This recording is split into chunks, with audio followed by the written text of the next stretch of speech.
Estamos en comunicación ahora sí con Bernardo Carricar, el psiquiatra. Él trabaja en nuestro partido. Buenos días, Bernardo, ¿qué tal? Ezequiel García te saluda nuevamente en Cadena 103.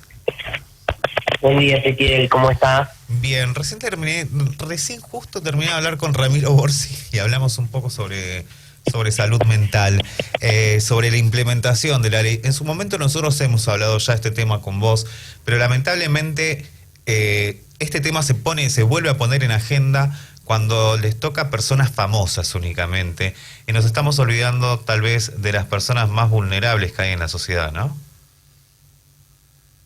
Sí, Ezequiel, en realidad, como vos decís, toma conocimiento porque le sucede a personas famosas, pero nosotros que trabajamos en la institución, temas y situaciones de esta índole suceden en lo cotidiano y en lo diario. Y yo en lo particular soy crítico de la ley porque pienso que así los presupuestos de la ley que estaban estipulados, que eran una cantidad del 10%, creo, del presupuesto de salud, para salud mental, Sí. Yo creo que igualmente no modificarían la realidad porque la ley está mal planteada desde su inicio, porque está mal enfocada y que no es solamente una cuestión de fondo, sino que es una cuestión de hacer otra ley, porque parte de esta ley parte de hacer tratamientos sobre todo ambulatorios, lo cual está perfecto, pero los tratamientos ambulatorios no cubren las cuestiones agudas y de descompensaciones, donde las internaciones involuntarias o voluntarias son muy importantes, pero en centros especializados. Eso defendemos nosotros, o por lo menos yo tengo esa visión de esa cuestión de la ley. Actualmente, Bernardo, por ejemplo, ¿cuánto tiempo es la internación recomendada tal vez para un enfermo mental? Sé que hay distintos grados de las enfermedades, ¿no?, mentales puntualmente, como es la esquizofrenia. O sea, hasta que se dé con el tratamiento indicado, tal vez el paciente puede estar con algo ambulatorio, ir saliendo de a poco. ¿Cómo se está dando actualmente eso en Olavarría? Mira, en realidad la salud mental no escapa al resto de la salud, ¿no?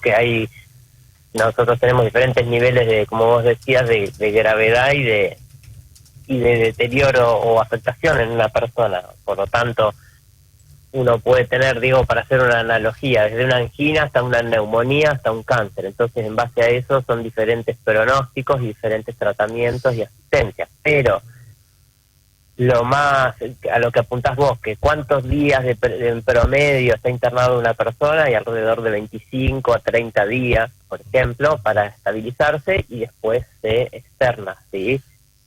Por ahí lo que quedan son pacientes, a veces los que llamamos pacientes crónicos, cuando son pacientes muy graves que requieren institucionalización o donde no hay núcleo de la familia que lo pueda contener, o socialmente están muy marginados. Entonces, bueno, se tienden a cronificar y son estas instituciones públicas y privadas que le dan un lugar de contención y lo alojan, digamos. Con respecto a lo que es el sistema privado, en lo que es la atención de salud mental, en algún momento se dijo que lo que era del Estado se iba a cerrar, que creo que en una de las primeras entrevistas fue sobre ese tema. ¿Cómo está ese estado en cuestión entre lo público y lo privado? ¿Cuál es la gran diferencia? Bueno, hoy realmente lo privado está sosteniendo gran demanda de las internaciones y de la temática de salud mental, porque esas estructuras aún siguen estando en funcionamiento, pese a que la ley hablaba de un cierre a partir del año 2020.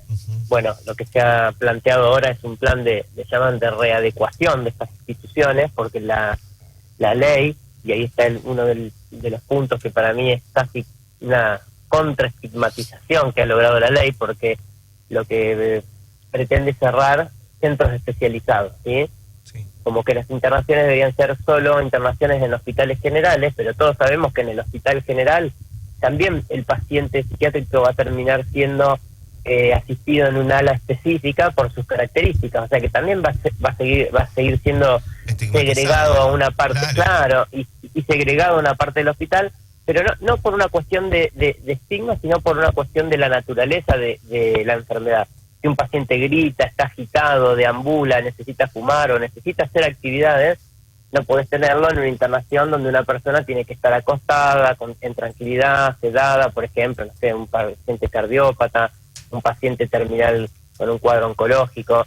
Entonces, dicen algunos colegas, y creo que está buena la descripción, el paciente psiquiátrico es un paciente vertical, porque no es un paciente que tiene que estar en cama sedado, es un paciente en el cual hay que estabilizarlo, implementarle rutinas, trabajos o actividades contextuales, horarios, salidas, o sea, programarle la vida, ¿sí? Sí, entonces sería muy...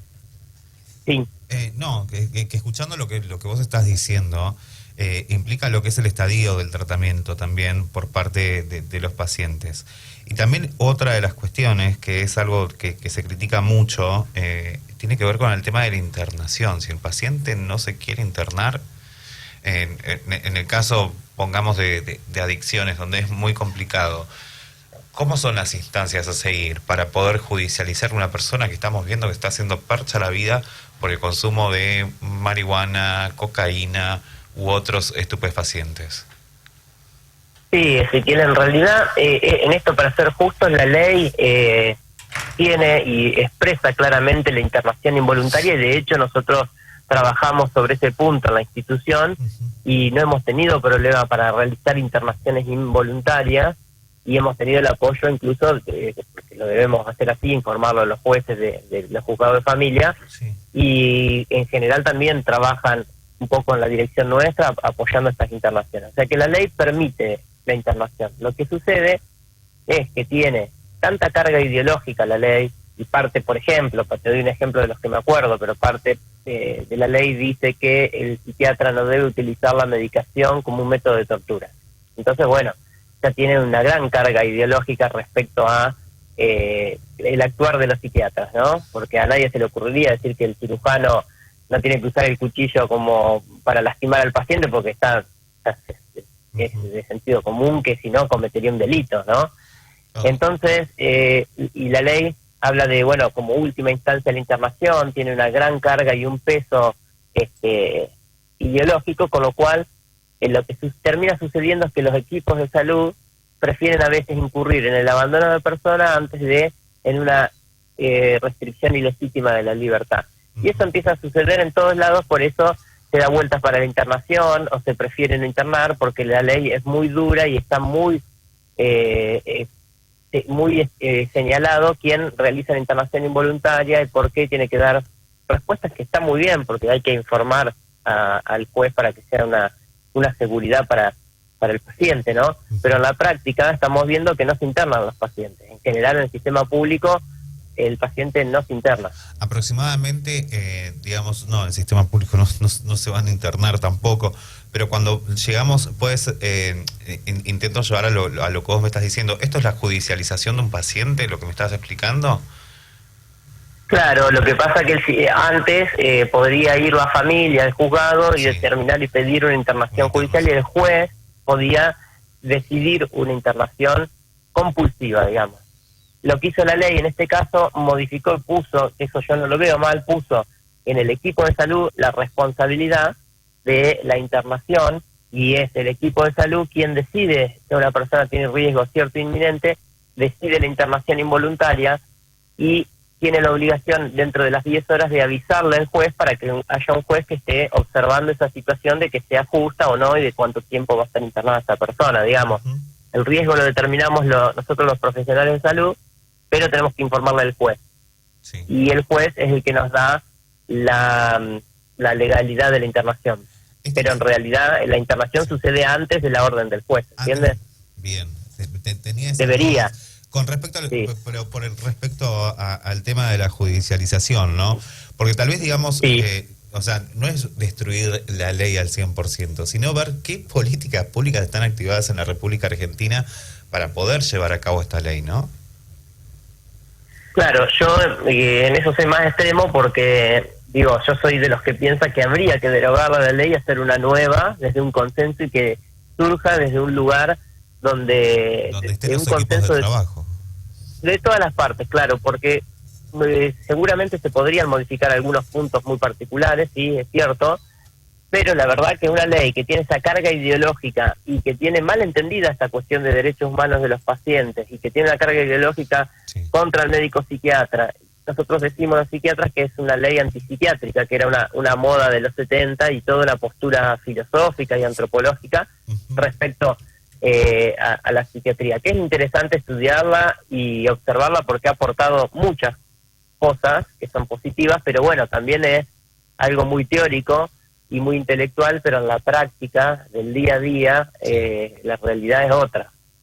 Sí, la verdad que primero se estigmatiza a las personas que acompañan los tratamientos a las personas que pueden padecer enfermedades mentales, que ya no se los llama más enfermo, y también a las personas que están transitando problemas de adicciones, que en la Argentina cada vez es mucho más grande.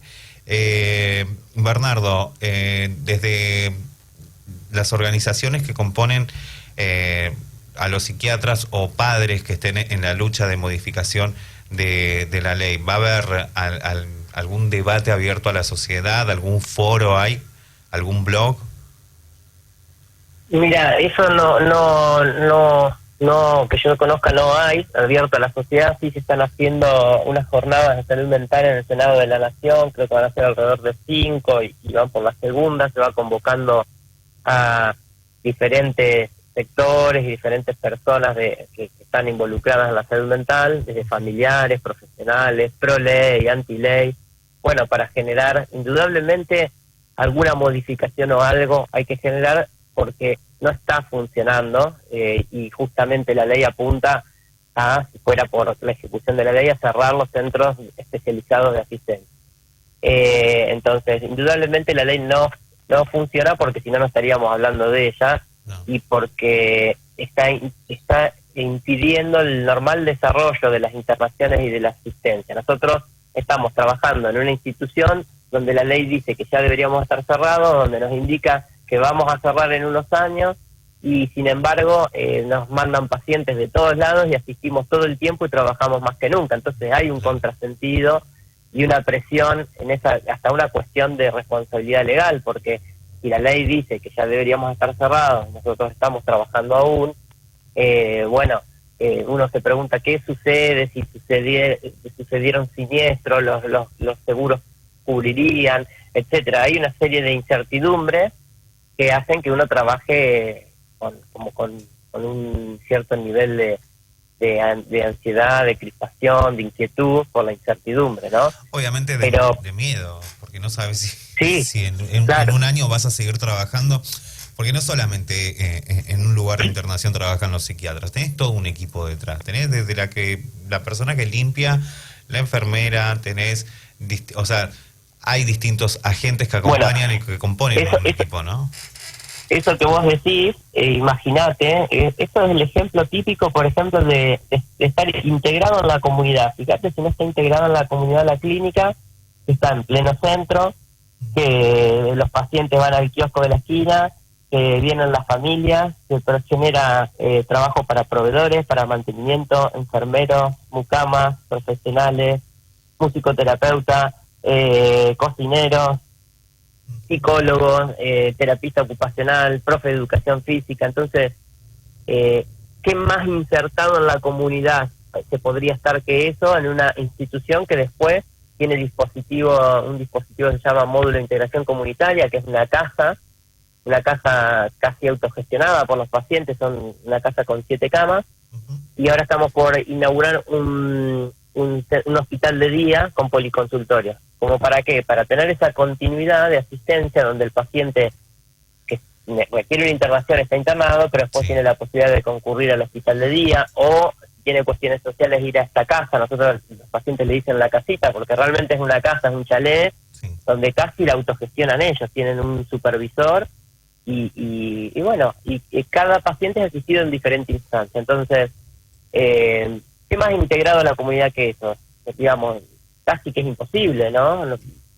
Porque pensar que todo se puede hacer con un tratamiento ambulatorio, así cerremos la clínica, por ejemplo, y pongamos 20 casitas, no va a funcionar, porque los pacientes a veces no pueden autogestionarse en la casita, necesitan estar supervisados, necesitan compensarse.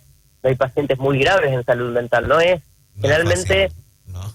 claro, generalmente se ha tenido una visión romántica de la locura y de los trastornos mentales, ¿no? Ujú. Y ahora cuando vemos en los medios que hay situaciones donde muere una persona, donde otro se suicida, donde mueren dos individuos, bueno, ahí vemos que no es tan romántica la enfermedad mental, al contrario, es muy dura. Es muy dura. No, inclusive también, digamos, el acompañamiento familiar. Muchas veces son personas que terminan siendo abandonadas por las familias. O sea, lo que sucedía antes sigue sucediendo porque a veces no hay una aceptación familiar, ¿no? Sí, y porque esto también yo lo he aprendido, también es muy difícil convivir con pacientes que muchas veces no responden a la lógica cotidiana o al sentido común por su propia patología y bueno, genera un desgaste de los vínculos, de los proyectos de vida. Son familias que muchas veces están muy desarmadas o muy destruidas porque los ha atravesado la patología mental de ese individuo o de muchos, O de porque muchos. también hay una carga genética en estas familias, ¿no? Ujú.